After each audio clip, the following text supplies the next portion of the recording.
Friends, શિયાળાની ફૂલ ગુલાબી ઠંડી હોય, કંઈક ગરમા ગરમ ખાવાની ઈચ્છા થતી હોય અને તમારી સામે ગરમ ગરમ રગડાની ડીશ આવી જાય, સાચું કહેજો તો મજા પડી જાય ને. હા મિત્રો, આજે આપણે શિયાળાની ઠંડીમાં સાંજે ખાવાની મજા આવે એવા લીલા વટાણાનો રગડો કુકરમાં બનાવવાની નવી રેસીપી લઈને આવ્યા છીએ. તમારા શહેરના સૌથી પ્રખ્યાત રગડા પાણીપુરીના સ્ટ્રીટ ફૂડને પણ ટક્કર મારે એવો સ્વાદિષ્ટ રગડો બનીને તૈયાર થવાનો છે. અને વળી કુકરમાં બનાવવાની નવી રીત છે એટલે ફટાફટ બની પણ જવાનો છે. રેસીપી અને વિડીયો પસંદ આવે તો લાઇક કરજો, તમારા ફ્રેન્ડ્સ અને ફેમિલીમાં વધારેમાં વધારે શેર કરજો અને મારી યુટ્યુબ ચેનલને હજી સુધી સબસ્ક્રાઈબ ન કરી હોય તો અત્યારે જ સબસ્ક્રાઈબ કરી લેજો. તો ચાલો બનાવવાનું શરૂ કરીએ આજની મોંમાં પાણી આવી જાય એવી ચટાકેદાર રેસીપી.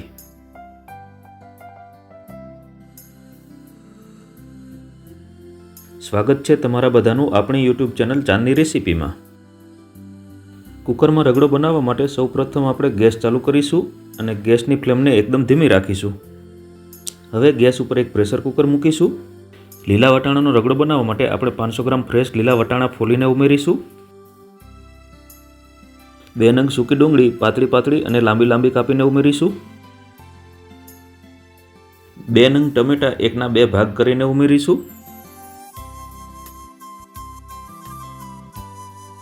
1 નંગ લીલું મરચું કાપીને ઉમેરીશું. 7 થી 8 કળી લસણની ફોલીને ઉમેરીશું. હવે સ્વાદ પ્રમાણે મીઠું ઉમેરીશું.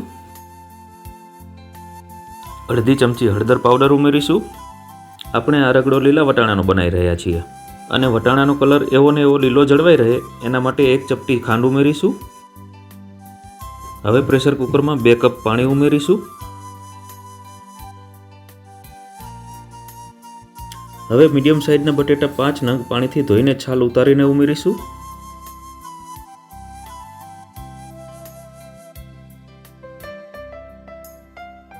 હવે આપણે ગેસની ફ્લેમ ફૂલ કરી દઈશું. કુકરને પાછું ગેસ ઉપર મૂકી દઈશું અને ચમચાથી એક વખત હલાવીને બધું સારી રીતે મિક્સ કરી લઈશું. હવે કુકરનું ઢાંકણ બંધ કરી દઈશું અને ફૂલ ગેસ ઉપર કુકરની 4 સીટી થવા દઈશું. હવે કુકરની 4 સીટી થઈ જાય પછી ગેસ બંધ કરીને કુકરને ઠંડુ થવા દઈશું. અહીં આપણું કુકર ઠંડુ થઈ ગયું છે. હવે આપણે કુકરનું ઢાંકણ ખોલીશું. તમે જોઈ શકો છો કે બધું જ સારી રીતે બફાઈ ગયું છે. હવે આવી રીતે ચીપિયાની મદદથી ટમેટાની ઉપરની છાલ કાઢી લઈશું.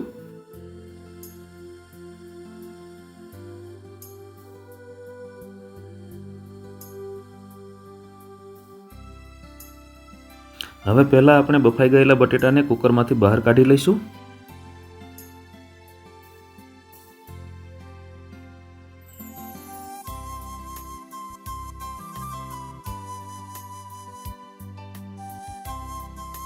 તમે જોઈ શકો છો કે વટાણા પણ સારી રીતે બફાઈ ગયા છે.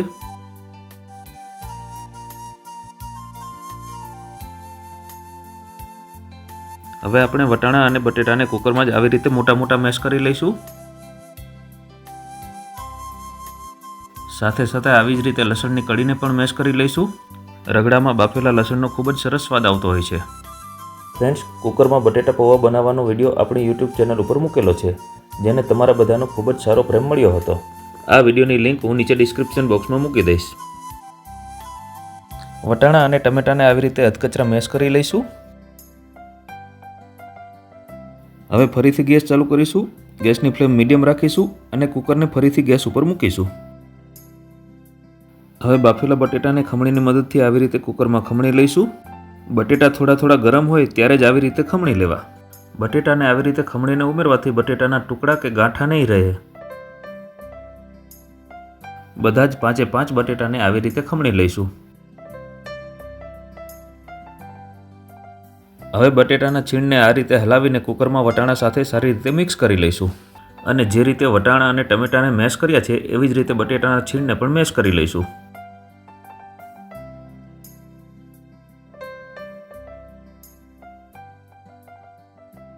હવે અડધી ચમચી ધાણા જીરું પાવડર ઉમેરીશું. અડધી ચમચી લાલ મરચું પાવડર ઉમેરીશું. અડધી ચમચી ચીલી ફ્લેક્સ ઉમેરીશું. હવે બધું જ સારી રીતે મિક્સ કરી લઈશું. બધી જ વસ્તુને તમારી પસંદ પ્રમાણે મેશ કરી લેવી. હવે ધીમા ગેસ ઉપર રગડાને ઉકળવા દઈશું.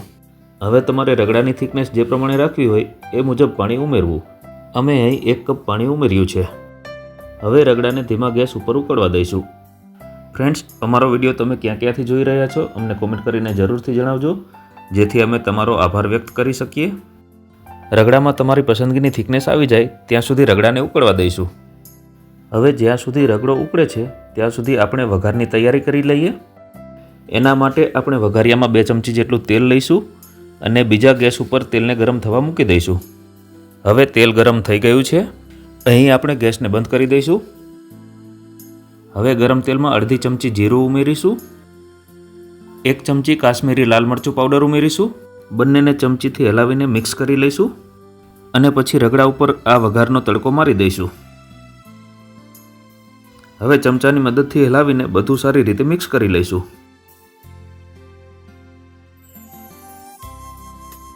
હવે ઝીણી સમારીને રાખેલી ફ્રેશ કોથમીર એડ કરી દઈશું. હવે ચમચાથી હલાવીને બધું સારી રીતે મિક્સ કરી લઈશું. રગડામાં તમારી પસંદગીની થિકનેસ આવી જાય એટલે ગેસને બંધ કરીને કુકરને નીચે ઉતારી લો.